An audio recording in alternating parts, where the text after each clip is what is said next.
Como é que você pode explicar essa semelhança da fé bíblica com a fé dos outros povos, assim, como a gente falou sobre a circuncisão? Porque várias vezes na Bíblia se coloca como uma ordem de Deus. Uhum. Então é uma ordem que Deus já espalhou com outros povos e aí se perdeu e aí volta. Como é que você enxerga isso? Como é que eu entendo assim?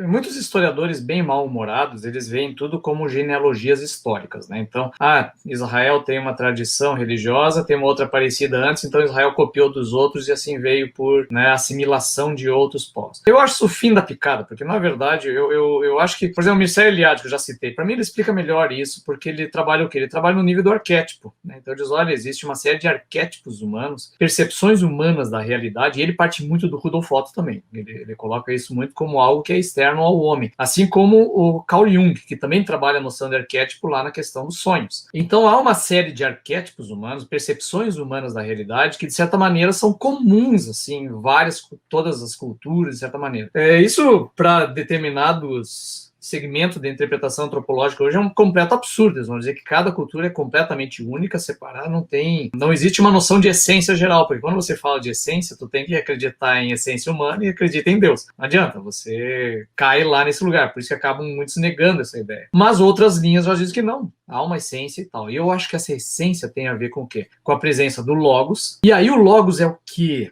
Né? Não é apenas Jesus soprando uma ideiazinha na cabeça das pessoas, que de certa maneira até pode ser, que quem defende muito isso é o Don Richardson, no clássico dele, né, O Fator Melquisedeque, é um livro maravilhoso, lindo. Aquele livro me inspirou a minha adolescência assim inteira, acho que até ele reverbera lá nos outros da Bíblia direto, sabe? E eu não nego isso, ele tá lá. Ele é das inspirações do movimento que a gente faz de evangelismo aqui, chamado Glocal.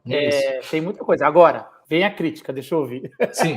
Então, o que acontece? O grande problema dele, que eu acho, que é o problema histórico. Ele vê tudo como uma memória histórica do passado. Para trabalhar isso, cara, na história não tem como, tá? Não dá.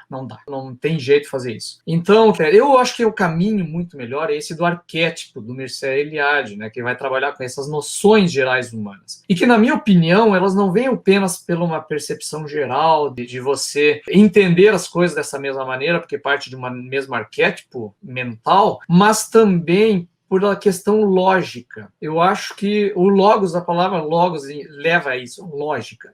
Diga. André, deixa eu só entender um pouco mais o que você quer dizer com arquétipo. Eu ainda não peguei direito a tese aí. Então, o que acontece? O arquétipo ele é uma espécie de construto mental, uma espécie de construção conceitual que é comum a todos os seres humanos e todos os grupos humanos. Então, a noção do divino sendo alto e da morte para baixo, né? É a noção assim de que o escuro está relacionado ao mal e a luz está relacionada ao bem. Isso é universal, entendeu? Então, esses arquétipos, as noções gerais, a água purifica, mas também mata, que envolve a ambiguidade, envolve o simbólico. Isso tudo faz parte desse conceito humano. Isso é muito legal, cara, porque eu estudei isso no design, entende? No design a gente estuda, claro, a Gestalt caiu um pouco em desuso, mas a noção da Gestalt parte disso, né? Se a gente, como seres humanos, caminha olhando sempre uma árvore plantada lá, e essa árvore ela cresce sempre reta para cima, embora, claro, as árvores vão fazer, às vezes, contorções diferentes, mas ela acaba sempre, no final, criando um eixo de equilíbrio para cima. Então, as tuas noções de horizontalidade e verticalidade vão te dar noções de segurança e de equilíbrio. Então, o teu projeto de design vai seguir essas questões. Relações de composição de cores, de quente, de frio, etc. Isso é, de certa maneira, universal. E você trabalha no design, isso tem a ver com arquétipo, com tudo isso aí, entende? Entendi agora. Tem a ver também com gatilhos mentais, como assim, por exemplo, você efeito manada, você sempre procurar afirmações e tudo. E é um só arquétipo da humanidade, seria isso? Ou Na tese dele, sim. Na tese dele, sim. É um arquétipo no sentido de que há uma comunhão de símbolos e de imagens. Pode ser quem a gente... O Carl Jung trabalha isso lá no Homem e Seus Símbolos, ele trabalha isso no sentido do sonho. Quer dizer, você sonha com um negócio que você nunca viu na tua vida. De onde veio isso? Isso faz parte desse arquétipo humano que está relacionado... Vem de Deus, né? Claro, aí que tá. É que esses caras aí, o Carl Jung, o Mircea Eliade era cristão, né? Embora um cristão meio nazista, né? Tem uns problemas dele lá, mas é que teve vários cristãos nazistas, já tem que tomar cuidado com isso, né? Então, o Carl Jung, ele não era cristão, mas o cara andou pelo Oriente lá e andou metido com budismo, não sei o que tudo. Quer dizer, religião, fé, crença, sabe? Então, tá relacionado com essa ideia do mundo religioso que o ser humano compactou atua e que faz parte desse universo pensante da religião, né? E de perceber a transcendência de uma maneira geral, mesmo que seja transcendência no sentido budista, que é sem Deus, né? Mas ainda assim existem pontos de diálogo e pontos em comum. Faz parte. Porque, e aí eu também acho que faz parte do sentido dessa questão da própria lógica humana. Quer dizer, o ser humano começa a pensar como é que será que é o divino, como é que será que é Deus. E o que acontece? Várias culturas, e especialmente a egípcia e a Mesopotâmia, trabalharam muito com a noção de deuses funcionando em tríades. Então, os mesopotâmios tinham lá a tríade astral, Shamash, o Sol, Sin, a Lua, que era menino, macho, né? E Ishtar, que é feminino daí, é o planeta Vênus. Então, essa tríade é uma tríade muito importante nos cultos mesopotâmicos. Lá no Egito é a tríade pai, mãe e filho, né? É Osíris, Ísis e Horus. E que aí eles governam o Egito, tem toda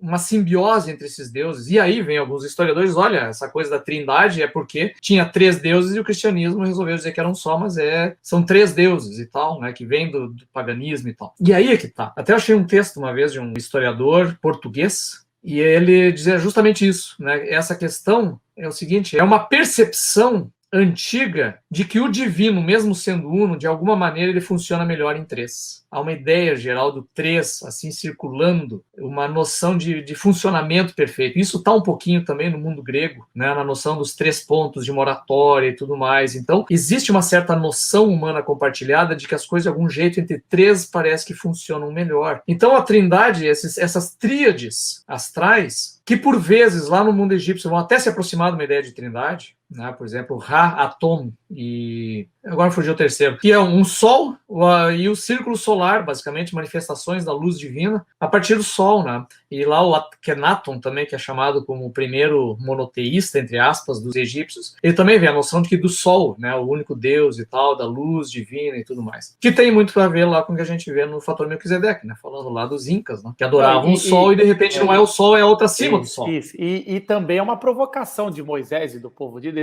que coloca o sol sendo criado no 4º dia, né? Claramente são coisas que eu trago. Um texto apologético para falar, meu amigo, vocês estão adorando um negócio que nem no primeiro dia ganhou privilégio. Claro. A luz própria criada, isso aí vai diretamente contra a ideia, né, no próprio mundo egípcio e tudo mais. Então, existe todo um debate nesse texto bíblico com essas tradições. Os 10 mandamentos. As 10 pragas, por exemplo, elas combatem diretamente algumas ideias egípcias que não são necessariamente ruins, mas que é Deus dizendo, eu sou o verdadeiro Deus e que controla isso tudo. Não é? Você sabe que tem o Tim Mack lá do Bible Project, ele põe que os 10 juízos, né? Ele nem gosta de chamar de praga, os 10 juízos é a descriação, né? The creation, né? Que ele fala que é o processo de voltar atrás até chegar no caos das águas na travessia do Mar Vermelho. Então, assim, é lógico que tem aquelas teses que Deus vai destronando as potestades ali, né? E pode ter alguma coisa, mas é muito mais profundo que isso, né? Ele tá falando assim, sem a minha bênção, se vocês acham que vai,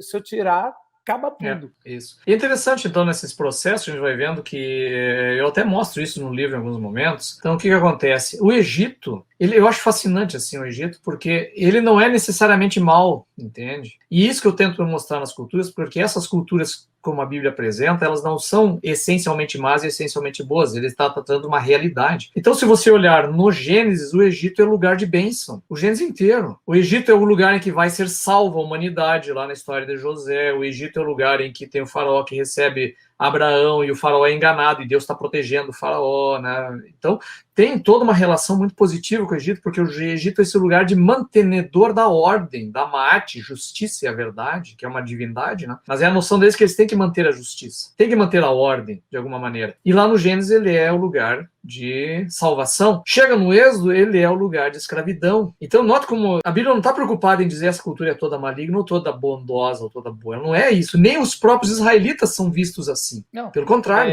Isso, eu não sei se isso é verdade, aí você me ajuda, historiador. Ur dos caldeus é Babilônia. Então, ele está trazendo alguém da Babilônia. Por isso que o livro eu começo com o primeiro capítulo da Babilônia. São os Mesopotâmios, onde está a Babilônia. Ur é mais ao sul. E esta Ur é justamente o grande centro urbano que existia antes, né, dos primeiros grandes centros urbanos lá no sul da Mesopotâmia, e de lá que Deus chama ele. Então a gente tem que botar na cabeça que Abraão é um mesopotâmico, né? E os patriarcas, os descendentes dele, até o Jacó e os filhos dele, são chamados de arameus errantes pelo autor de Deuteronômio, né? Quer dizer, eles não são Israel, eles são outra coisa antes, e uma coisa pagã, que está andando com esse Deus, né? Eu estou usando pagão entre aspas, porque até a palavra pagão é anacrônica, né? Pagão é um termo dado pelo cristianismo lá no século 2, 3 depois de Cristo, né? Mas é interessante até esse negócio. Se a gente começar a pensar isso, Deus está tentando mudar a cabeça dos patriarcas. Os patriarcas estão longe de ter entendido toda a revelação. Eles estão obedecendo e indo à aliança ali, mas Abraão, por isso que ele tá achando que é normal Deus pedir para sacrificar o filho. Fala, claro. Não tem noção, sim, esse não é o Deus. Ele vê isso acontecer ao redor dele, em Canaã, o tempo todo, né? E aí tem uma relação, e é interessante, porque no livro trata, no capítulo dos cananeus, como é muito difícil para a gente entender uma situação dessas, né? Mas às vezes colocar num lugar as pessoas pelo seguinte, né? A gente acha que porque eles sacrificavam o filho, eles achavam normal. Não, eles não acham normal. Ele é um sacrifício, assim, terrível para a família. Porque você vai e sacrifica o teu filho recém-nascido mais velho, o primeiro filho. Então, e não é obrigatório que todo mundo faça, mas quando o cara quer muito algo, então eles têm uma negociação com a divindade que é terrível ali com Baal, que é entregar o filho mais velho para Baal, sacrificá-lo e tal. E lá em Cartago, que vem dos fenícios, né, que são cananeus, né, os fenícios são cananeus, só que são os do mar. E Cartago, lá foram encontradas mais de 50 mil urnas de crianças de menos de 12 anos sacrificadas a Baal. É um horror, assim, os próprios historiadores dizem, cara, isso lá é horrível, né? E aí, para alívio das consciências, os caras conseguiram analisar e descobrir que as crianças estavam ou já mortas ou anestesiadas na hora de serem queimadas. Então, olha o horror que era isso. Então, mas para eles era uma coisa muito séria isso, porque ao ponto de chegar a sacrificar o próprio filho para a divindade, porque eles estavam passando por uma provação terrível, e eles faziam isso. E é interessante que na tradição cananeia, eventualmente, esse filho mais velho pode ser substituído por um cordeiro, olha só. Então, que coisa interessante que um cordeiro justamente é o que pode substituir um filho mais velho. Olha a quantidade de coisa que está aí nesse arquétipo que a gente pode pensar, né? E também ali quando Deus está dando a ordem ali da primeira Páscoa, né? Ele fala, pode ser um cordeiro, pode ser uma cabra, se eu não me engano. Isso. Então ele já está trazendo aqui, depois que vai ganhando... E uma coisa até interessante que você vê, assim, essa questão do filho mais velho pertencer a Baal, e isso está na lógica bíblica, gente. A gente não tem que pensar assim, ó, onde é que está a lógica da coisa? Os filhos mais velhos pertencem a Deus, na Bíblia, mas não para sacrifício, para o sacerdócio, né? Então, o que acontece? Esse filho mais... Por que o mais velho? Porque ele representa a família. Ele é o representante da família. Ele é a família, ele é o gen da família. Então, ele representando a família, ele vai a Deus em sacrifício como um sacerdote, se torna sacerdote. Por isso que a lei do Levítico vai dizer o quê? Separa uma tribo que é substitutiva dos filhos mais velhos de Israel, porque ela representa o filho mais velho de Israel, a tribo de Levi. Então é toda uma lógica de substituição e representatividade na tradição sacerdotal da Bíblia que remete a essa noção de que o mais velho pertence a Deus. E isso está também nas culturas pagãs. Isso vai respingando na nossa cultura ocidental recente, né? Se você pega toda a tradição portuguesa que vem até o século XIX, o filho mais velho se torna padre. Os caras têm 3 filhos, o mais velho é padre, o segundo vai ser médico, o terceiro vai ser engenheiro. Ainda bem que eu não sou mais velho, né? Mas, André, eu acho até que essa tradição do filho mais velho, a gente gosta de jogar muito para os judeus, mas é muito mais uma tradição entre os povos antigos, vê se eu estou errado, do que dos judeus. Porque quando você vai ler Gênesis, Deus não escolhe nenhum dos filhos mais velhos. Ele dá preferência é praticamente Deus dizendo, para com essa tradição, vocês acham que assim, isso eu não vou seguir isso, eu não vou. Então você vai ver, o filho de Adão não sendo mais velho, claramente Deus recusa aceitar Abel e não de Caim, depois fica por terceiro. Aí você vai ver isso acontecer com Noé, com Abraão, com Isaac e com Jacó. Todo mundo não fica o filho mais velho como a primogenitura, né? E tu falou bem isso aí, que isso aí é meio geral nesses povos antigos. Em Roma é muito forte isso, muito forte. Isso é a tradição familiar da gens. Isso eu falo no livro dos outros também, essas questões. Que a gente sempre, Roma é o lugar da sacanagem, né? Então a gente vê aqueles filmes, Calígula, espero que ninguém tenha assistido Calígula, mas o cara vê aquele negócio e diz, Roma era tudo uma sem vergonhice, uma libertinagem. Não era, é uma sociedade profundamente conservadora, né? O imperador Augusto, a primeira coisa que ele faz é começar a proibir divórcio. Não pode mais esse negócio de divórcio de qualquer jeito, né? Não tem esse negócio. O cara começa a abolir uma coisa extremamente conservadores. E essa coisa do filho mais velho é importantíssimo nessas tradições. E aí a gente pensa lá no leitor original do texto, ele deve olhar assim, pô, mas que reviravolta é esse? Que o filho mais novo é o que tem a bênção? Cada pouco acontece isso, né? Davi é o sétimo da linha, mas vem cá, como é que o sétimo vai ser o rei dessa jossa? O que é isso, sabe? Então você vê realmente Deus é absolutamente revolucionário nisso tudo que ele propõe naquele momento que eles estão lendo aquilo. Né? Agora, esse eu não sabia, não, que Roma era conservadora, porque assim, não só Calígula, mas eu lembro que era, eu acho que chama Roma mesmo, da HBO, que tinha uma série, que também era bem promiscuidade. E você assim, tem que... Cara, eram promíscuos, mas assim... Vamos abrir um aspas aqui. Por que os historiadores decidiram descrever assim para nossos tempos? Não, é assim, é que o que acontece, né? Que os historiadores, né? O cinema, muito cinema, né? Então, o que o pessoal quer ver? Tem que ver sacanagem, né? Então, é aquele seriado Spartacus, né? O Sand and Blood. Aí meu cunhado diz assim, né? Porn and Blood. Porque era absurdo, né? Mas o que? Existia, de fato, uma promiscuidade, mas as coisas assim, diz, porque lá na antiguidade era comum a homossexualidade. Cara, acontecia assim, de fato, e tinha, os caras tinham lá o seu rapazinho lá, mas eles jamais conceberam a ideia de que isso fosse ser, por exemplo, casar com, sabe? Não, família é família, é a esposa, é a mulher, acabou. Tem que reproduzir o que? Genes, tem que dizer genética, tem que ter o, sabe? O descendente. Por exemplo, aborto era algo repugnado para Roma e tudo mais, já tinha... Roma, por exemplo, existia eu esqueci o nome agora, mas existia acho que era Cipião, senador, que nos discursos, quando terminava os discursos, era no ano 160 a.C., mais ou menos, terminava o discurso assim, e além disso, Cartago deve ser destruída. Esse camarada, que ele queria a destruição de Cartago, né? Esse camarada, ele usava nos argumentos dele o fato de que os cartagineses sacrificavam crianças. E eles não pode um povo que faz isso permanecer sobre a terra. Então, claro, ele não estava nem aí para as crianças, mas ele invocava essa moral romana, né? Entrou em Roma, esse culto começou a entrar em Roma de Baal, em dado momento, e o Senado proibiu isso aí, com pena de morte. Então, assim, as bacanais, por exemplo, que estavam comendo solto em Roma, que vieram da Grécia, né? Começaram a acontecer, e Roma, século II a.C., promoveu uma perseguição aos bacantes. Foram mortas 6.000 pessoas. Cara, isso é muito mais do que a perseguição cristã durante um século inteiro, entende? Então, aos bacantes, porque não permitiam esse culto. E é o que você falou, né? É o arquétipo da humanidade, é que uma sociedade defende as suas crianças, né? Então é quase que assim, ele está clamando, não é possível essa nação ainda estar de pé sacrificando seus filhos. Não é uma coisa apenas da fé cristã. Todo ser humano que se preze protege suas crianças.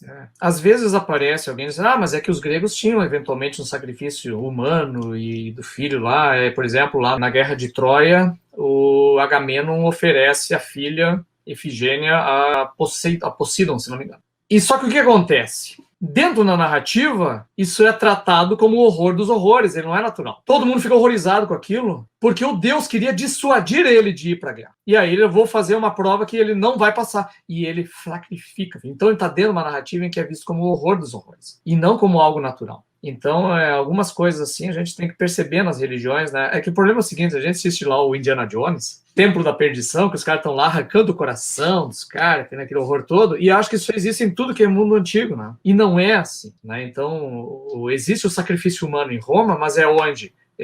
Os gladiadores. Então, eles lutando e eles morrendo, e são escravos conquistados de outro lugar, morrendo, são dedicados a Júpiter. Mas não que eles vão pegar um romano e sacrificar para a divindade. Jamais. Não vão fazer. São criminosos e são os vencidos, povos vencidos. Mesma coisa, lá você pega os astecas, são guerreiros vencidos de outro povo que eles sacrificam, não o próprio povo. Agora em Canaã acontece um negócio meio surreal, que é do próprio povo que é sacrificado. Aí vem aquilo que Deus fala lá no Levítico, né? Vocês vão exterminar esses caras da face da terra, porque não é para fazer isso. Só que esse troço acaba entrando em Israel, né? Judá, do lado de Jerusalém ali, sacrificam crianças direto, por isso que se chama lá a Guiena, né? Que era o lugar em que os judeus sacrificavam os próprios filhos a Baal. Ei, você que está assistindo o Corte Entendendo a Bíblia, um programa onde a gente chama gente com grande conhecimento bíblico que vai ajudar você a ler e a entender a sua fé em Jesus Cristo de maneira clara e com autoridade. Se você quiser assistir esse episódio completo, é só clicar aí na tela do vídeo que a gente já disponibilizou o episódio todo para você. Tá incrível, nos vemos lá. Tchau!